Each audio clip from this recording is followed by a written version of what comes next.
Miss universe 2025 కిరీటం Mexico వశమైంది. Thailand వేదికగా అట్టహాసంగా జరిగిన 74వ మిస్ యూనివర్స్ పోటీలో ఫాతిమా బాష్ విజేతగా నిలిచారు. గతేడాది విశ్వసుందరి విక్టోరియా ఆమెకు సాంప్రదాయబద్ధంగా కిరీటాధారణ చేశారు. పోటీల ఆరంభం నుంచి ఫాతిమా బాష్ ప్రేక్షకుల అభిమానాన్ని పొందారు. ఆత్మవిశ్వాసం, గాంభీర్యం, అద్భుతమైన ప్రదర్శనతో న్యాయ నిర్ణేతలను మెప్పించి ప్రతిష్టాత్మక టైటిల్ను సొంతం చేసుకున్నారు.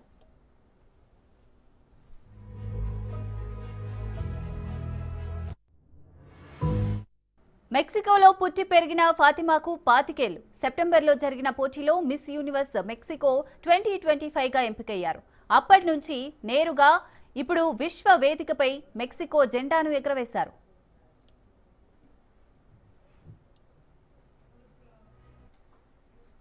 మిస్ యూనివర్స్ పోటీలో భారత్కు వరుసగా 4వసారి నిరాశ ఎదురైంది.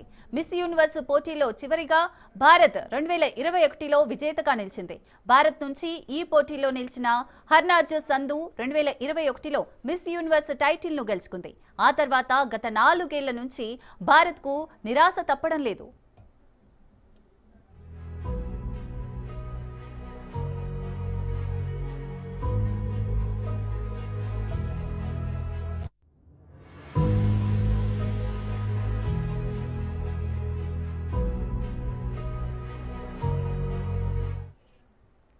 Keep bulletin updates. Keep watching Raj News.